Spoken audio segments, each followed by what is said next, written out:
Follow us on Twitch at twitch.tv/senseiislive. What's up everyone? Welcome back to another new video on the channel and I hope you enjoy it. Today, Otaku Sensei is going to be recommending the top 10 anime where the main character is totally savage, badass, and or overpowered. And if you do enjoy this video, don't forget to leave a like and subscribe to the channel. If you are new, turn on notifications for more upcoming top 10 videos. Also, there's a link to Otaku Sensei's Discord server in the description, so join the Sensei server to chat and chill with other weebs and otakus. And without wasting any time, let's start the video.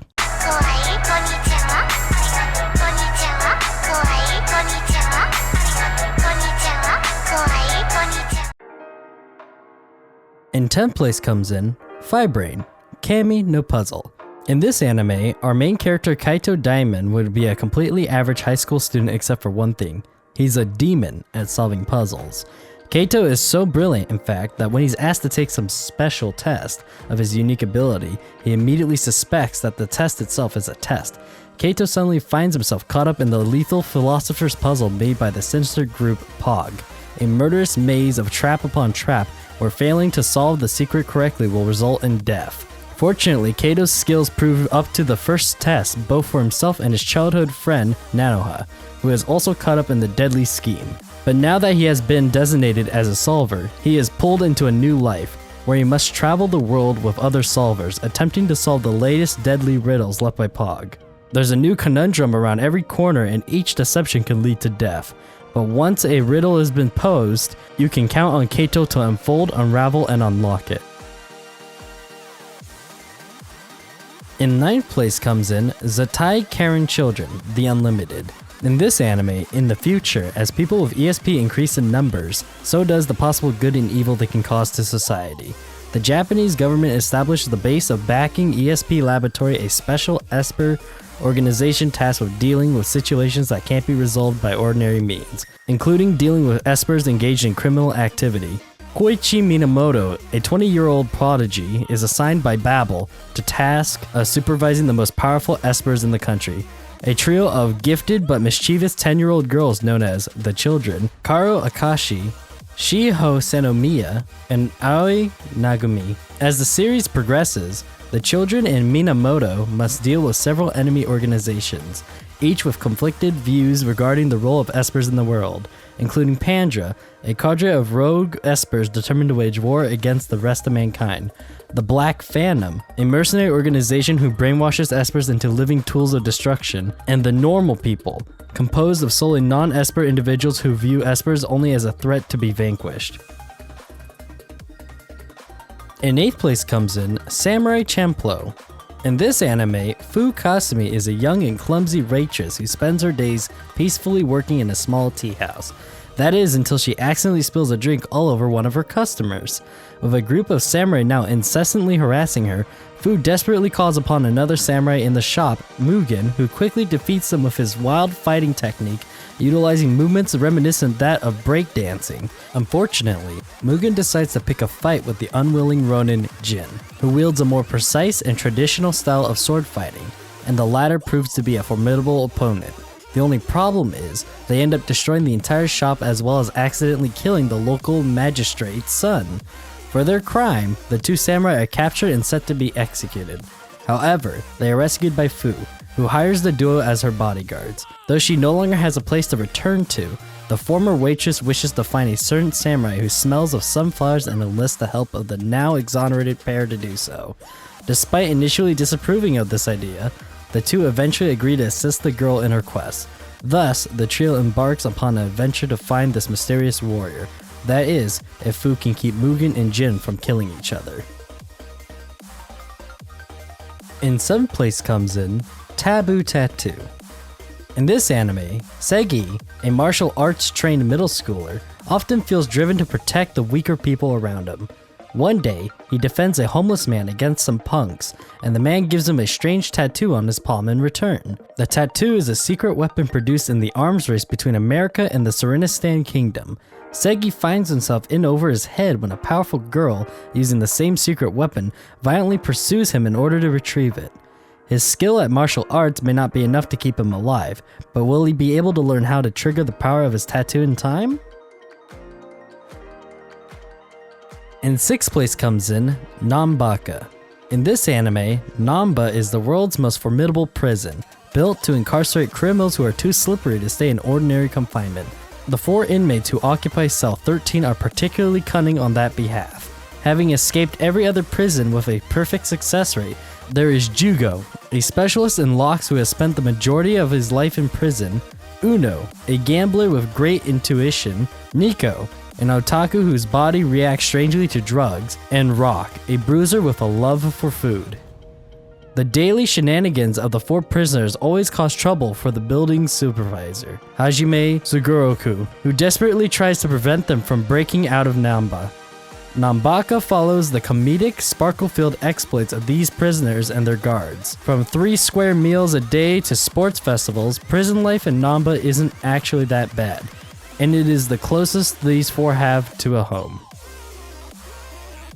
In 5th place comes in Sakura Quartet. The world of Sakura Quartet is actually not 1, but 2 worlds, one of the humans and one of the yokai. Despite appearing mostly human, yokai may have animal-like physical traits, along with a number of special abilities. Normally, yokai are confined to their world, but some have found their way into the realm of humanity. As a symbol of peace and a bridge between the 2 realms, a city was constructed within the protective barrier of 7 magical trees, otherwise known as the 7 Pillars. The city of Sakurajin is home to both humans and yokai, with the peace between them maintained by the Hizumi Life Counseling Office. The director of this office is Akine Hizumi, a teenager with the inherited family ability to perform tuning, which can send harmful yokai back to their world permanently. He is aided by a group of girls, including the town's 16-year-old yokai mayor, Hime Yarizakura, the town's announcer and resident telepath, Ali Nanmi, and Kotoa Izon, a half yokai who can summon objects by just stating the object's name.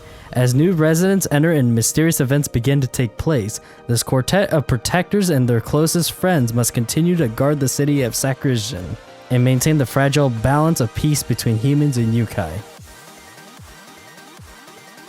In 4th place comes in Sugumomo. In Japanese folklore, a Sukumogami is an object that has gained his soul, becoming alive and self-aware. There are 2 types of Sukumogami: the mature Sugumomo, who has developed through the long years of harmony with their owners, and the aberrant Amasogi, premature spirits that are only born to grant the destructive wishes of certain people. Kazuya Kagami has never gone without his mother's obi after her death, be it at home or at school. He keeps it safe with him at all times. One day, he nearly loses his life when a wig Amasogi attacks him. When all seems to be over, his treasured obi defends him, transforming into a beautiful girl. She introduces herself as Kiraha, a Sugimomo owned by Kazuya's mother. With Kiraha's arrival, Kazuya enters a reality he has never seen before, a world with gods and Sukumogami. In 3rd place comes in Mo Dao Zu Shi. In this anime, Shien, the state of immortality that all cultivators strive to achieve. However, there is a dark energy that lies underneath, the forbidden Mo Dao, or demonic path. Through an unfortunate series of tragedies, this is the path that the cultivator 𝐿ᴏᴜᴛ experiments with during his teachings. His rise in power is accompanied by chaos and destruction, but his reign of terror comes to an abrupt end when the cultivation clans overpower him and he is killed by his closest ally. 13 years later, 𝐿ᴏᴜᴛ is reincarnated in the body of a lunatic and reunited with Lang Wang-jae, a former classmate of his. This marks the beginning of a supernatural mystery that plagues the clans and threatens to disrupt their everyday life. In 2nd place comes in Xian Wangdi Rishang Shenghu. In this anime, as a cultivation genius who has achieved a new realm every 2 years since he was a year old, our main character Wang Ling is a near invincible existence with a prowess far beyond his control. But now that he's 16, he faces his greatest battle yet, senior high school. With one challenge after another popping up, his plans for low-key high school life seem further and further away. In 1st place comes in Bloodivores. In this anime, 60 years ago, a strange case of insomnia struck the population, forcing them to stay awake for more than a full week. The victims, completely sleep-deprived, all went mad. To cure this illness, a new medicine was produced, but the side effects turned the patients into vampires. Humanity went to war against this new species and triumphed, but some of the vampires managed to survive. Born from a human and a vampire, the main character 𝐴, the child of hope, is to represent the new hope that will connect the two species. The ringleader of a bank robbery, 𝐴 is arrested and transferred to a special prison of the National Defense Agency that monitors vampires. Trying to break free with Angie, 𝐴 is attacked by strange monsters and he finds out that the prison location corresponds to the birthplace of vampires, the old capital, Blue Town. Why are vampires trapped in Blue Town? Why are those strange monsters attacking them? Our heroes must fight to solve those mysteries. Alright everyone, that's it for today's video. Did you guys enjoy the list or found a new anime to watch? Let us know your thoughts through the comment section below.